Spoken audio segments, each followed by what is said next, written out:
So one part of your homework will ask you to do that.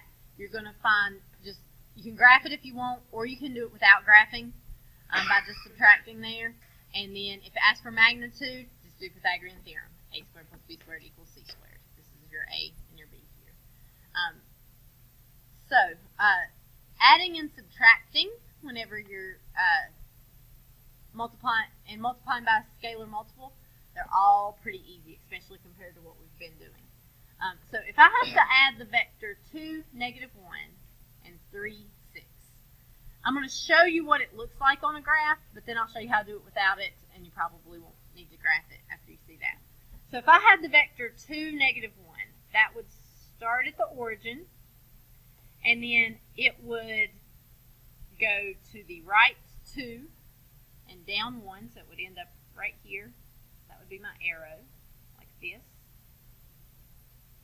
And when we're adding, what we want to do is instead of going back to the origin here, just start right here. This is more like a triangle method, right? So from this point, we're going to go to the right 3 and up 6. 1, 2, 3, 4, 5, 6. Like this. Yeah, so you start here. We'll do the first vector here. And then instead of going back to the origin, we'll just start from right here and then go right 3 up 6.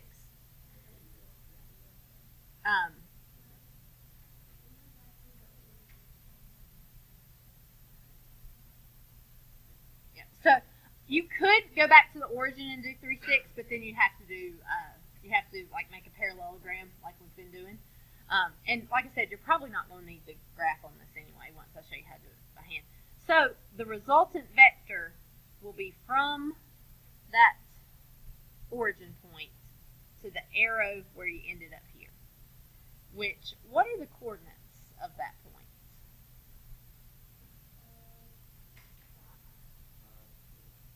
Let's see. See, you go right 5, and then up 1, 2, 3, 4, 5. Yes.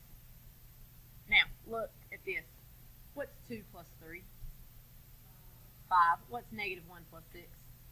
5. You can just add the coordinates, and you will get the answer. All right. So you don't really need to worry about graphing so much. If you have this notation, you can just add the coordinates, and it'll give you your answer. Okay. Subtracting. Subtracting is a little tough to think about with a picture.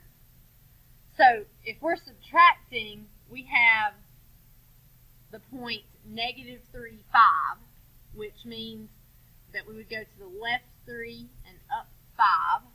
So our vector would look like this. And then from that point, we're subtracting, which means we're going the opposite direction. So instead of going to the right one, we would go to the left one. And instead of going down 4, we would go up 4. 1, 2, 3, 4, right here. And so the resultant would be from here to that end point right there. But you can probably, that point right there has a coordinate of -4, +9. And look what happens. We've got -3 minus 1. -3 minus 1. That gives us -4. If we have +5 minus -4, those two negatives become positive. That gives us a 9. Right. So if you've got to subtract those if you've got to subtract vectors that are given in this notation, just subtract your coordinates. Okay. Questions? All right, the last thing that we'll have to do to these for this part is a scalar multiple. A scalar multiple is when we multiply something by a number, not by a variable or anything, just a number. So what we'll think of here is if we had 2 times 1 -4, 1 -4 would go to the right 1, down 4, so it would look like this. Right? And then if we've got 2 of those, we'd have 2 of those vectors in a row, right? We're multiplying. So we would have another one of those vectors. So to the right 1, down 4 from there. Right? So the overall vector would be from that starting point to that right there, and we get to -8. Again, no need to do this with a graph, because you could just distribute that 2, you get to -8. Okay. So let's look at this. We're going to do it with a graph, but I'm also going to show you how you don't really need the graph for this. Vector A is -2, 3. Vector B is 4, -1. We need to find the magnitude and direction of vector C if C equals A plus B. Okay? So we need to find A plus B and then give the magnitude of that coordinate. So A, we would have -2, 3. So we would start here. We go to the left 2, down 3. So we have that vector. And then B. Oh, sorry. Thank you. Thank you. -2, +3 would look like that. Oh, it's better, right?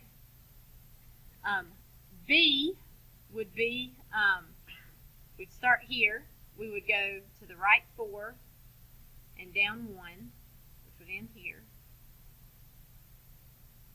So the answer for the vector, anyway, would be this little vector right here, which I could find really easily without even drawing it, right? I could find it by just saying -2, 3 plus 4, -1, which is going to give me 2, 2.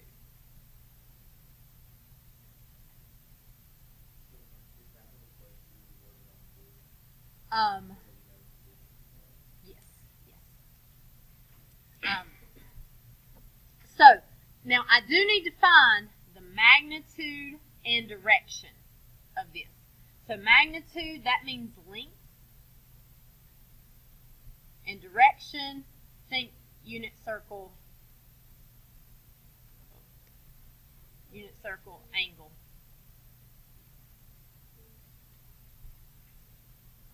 Okay, so what I'm looking for here, I know this is 2, and I know this is 2, right? I found that vector.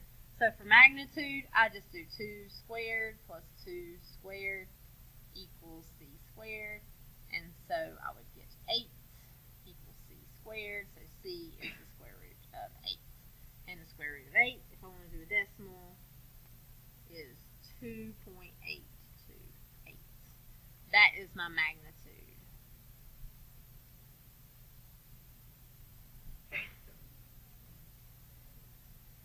Then I also need the angle, which you might already know what it is. You guys know what it is? It's 45 degrees. Because that's an equilateral triangle there. Or not equilateral. That is a isosceles triangle. You got 2 sides the same, so it has to be 45. But let's say it's not isosceles or we can't see it. We've got that angle right there. We would say tangent of theta equals 2 over 2. So that's just tangent of theta equals 1. If we do tangent inverse of that, we will get 45 degrees. Okay, so 45 degrees is the angle.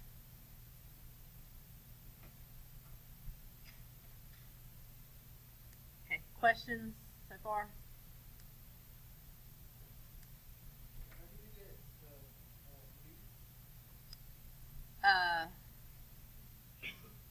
For the B here, this is just given to you in the problem. Oh, you're talking about the B in the Pythagorean theorem. No. Okay. You got the first one, right? Oh, how did I graph that second one? You're going to, instead of starting back at the origin, start at the second the arrow that you have there.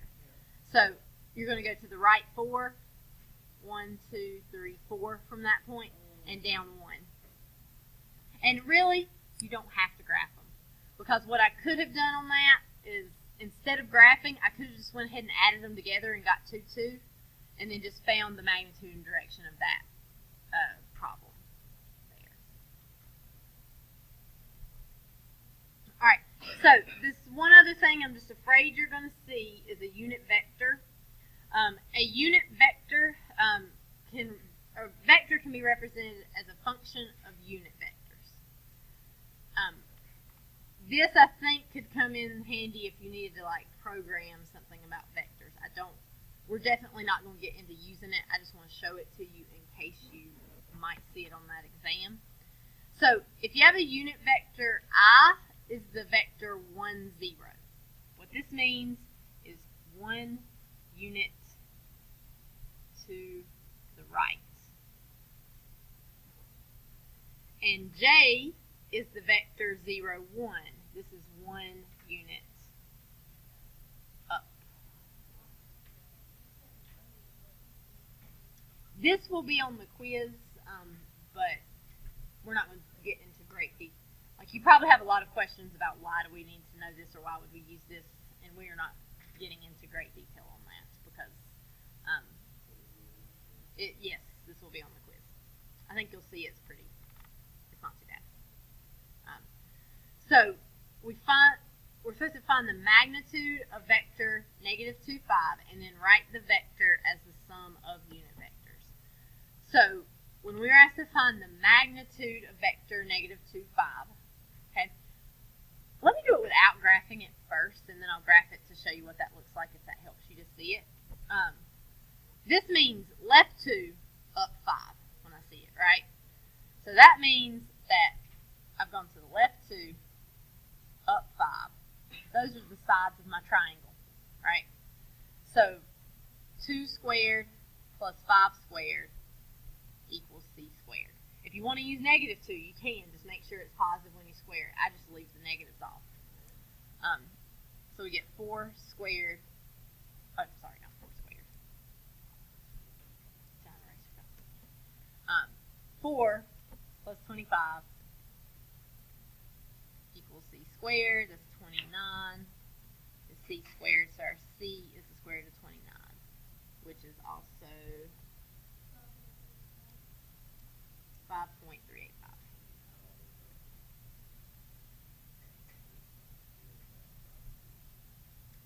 No, the magnitude of the vector is just 5.385. So that is the length of, because 2, 5 just tells us, so like if I graph it so we can see what we're doing there, it tells me to go to the left 2 and up 5. Right, so that just tells us I need the length of this vector. That's the magnitude of that vector. So when we find the magnitude of this vector, we're just looking for that length, which if we made this a right triangle, right, you got 2 and 5, we're just trying to find that C right there. So magnitude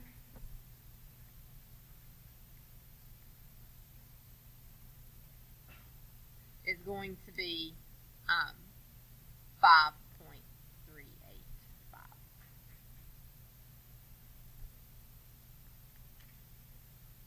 So pretty much you're just doing Pythagorean theorem with those two numbers right there. If we went back to that problem that we just did, I just did Pythagorean theorem with those two numbers I had after I added it, right? So I didn't really even have to picture adding it. I could just do Pythagorean theorem with 2, 2, and that'd give me the magnitude. Alright, so we have our magnitude. Now, to write this as a sum of unit vectors, okay, I went to the left 2, right? I and J are standard vectors, and I'll give them to you on the quiz, but I always means to the right 1. J always means up 1. Alright, so I don't want to go to the right 1. I want to go to the left 2. So if I put -2 in front of my I, that's going to be 1 unit, but instead of going to the right 1, that negative makes it go to the left, and I multiply it by 2 because I don't want to go just 1 unit, I want to go 2. Plus 5j. Make sure you put that little half arrow over top of it. That's your vector symbol. So anytime I need to write a vector as a sum of unit vectors, it's just negative 2, it's the x coordinate times I plus the y coordinate times j. That's all you have to do. If you think about this, just to show you why it works, this is negative 2 times 1, 0, plus 5 times 0, 1. So that would be, if we work that out, negative 2, 0, plus 0, 5. We just multiply, right? And then if we add those together, negative 2 plus 0 is negative 2. 0 plus 5 is 5. So it would give you the vector you're looking for. But this right here is just me trying to explain why it works. All you really need to know is it's negative 2 times I, 5 times j. That's your sum of unit vectors that we're looking for there. Okay? Let's see. Got one more.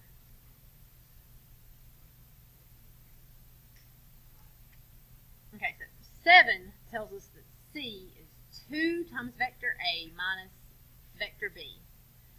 And it gives us A and B. And it says write the magnitude of vector C and write the vector as a product of unit vectors. Okay? So it sounds complicated, like you've got several things to do here, but let's do this without graphing. Okay? Because graphing just makes it more complicated than it needs to be. C is going to be 2 times A, which is 2, 1, minus B, which is negative 3, 5.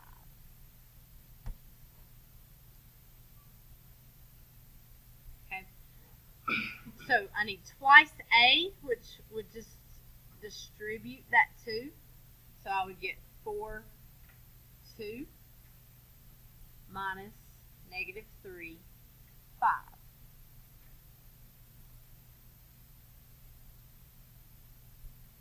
There. Now I just need to subtract. Be careful when you're subtracting because a lot of students will get this wrong. You're doing 4 minus negative 3. So subtract your x coordinates. That actually gives you 7 there because that minus a negative becomes a positive. And then you'll have 2 minus 5, which will be negative 3.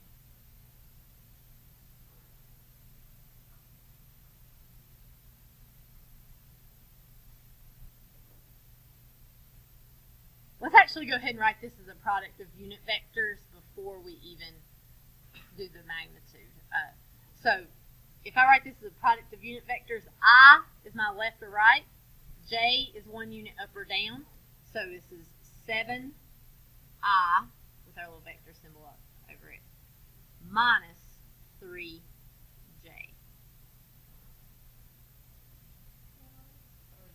Minus because it's a negative 3. If you put this 7i plus negative 3j, that would be fine too. If it's multiple choice, you're more likely to see this answer here. It won't be tomorrow though, so I'll accept that one as well. Okay?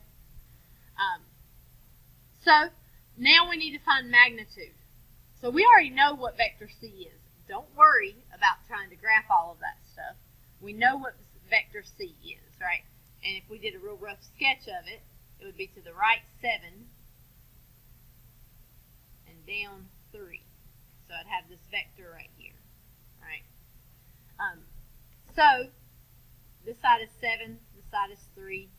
7 squared plus 3 squared equals C squared. We get 49 plus 9 equals C squared. That's going to give us 58 equals C squared, and we will square root both sides. So C equals the square root of 58, which is square root of 58 is 7.616 if we round it there. So that is our magnitude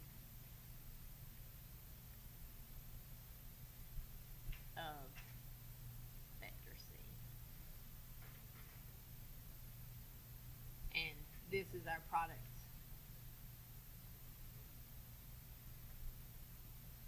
of unit vectors.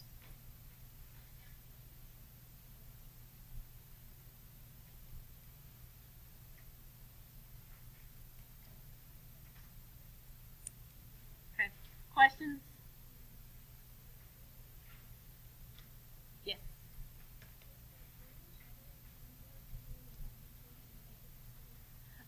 I always just go ahead and make it positive. But it really doesn't matter. The reason I make it positive is because if it is negative, 7 squared plus negative 3 squared is c squared. Even if you use the negative, you're going to get 49 plus 9 because when you square that negative, it becomes positive. So I usually just leave it off so I don't make a mistake with my negatives. But if you use a negative, it's fine. Just make sure you don't get a negative on that next step. That's a good question. Okay, questions? All right. Yes.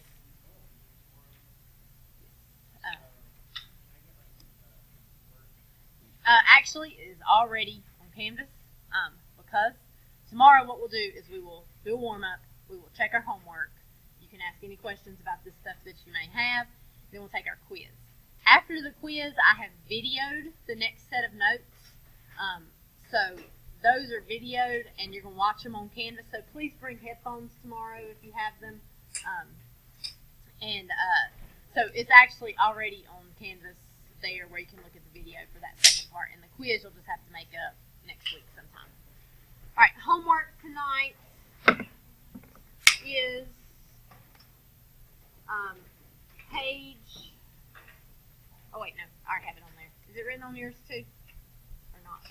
All right, it's page 497, 15 through 33 odd, 36 through 41, and then 47 and 44 and 47.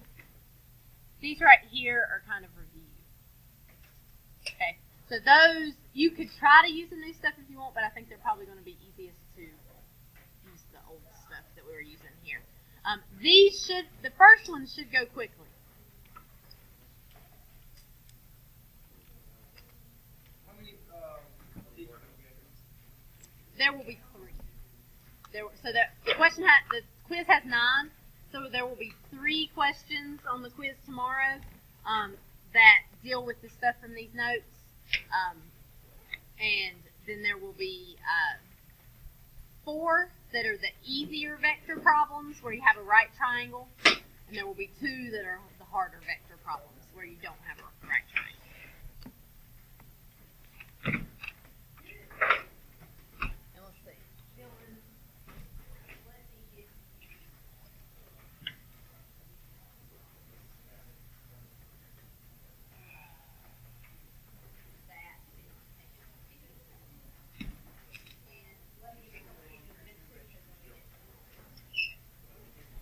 Also, when you watch that video, at the end I gave the wrong homework assignment. I said like 16 to 40, it's really supposed to be 45. So, yeah. Look, it says it correctly on Canvas, but don't pay attention to what I typed in the video for that homework assignment. Yeah, what I typed into Canvas is right. I realized that I'd already published that video and I was not going back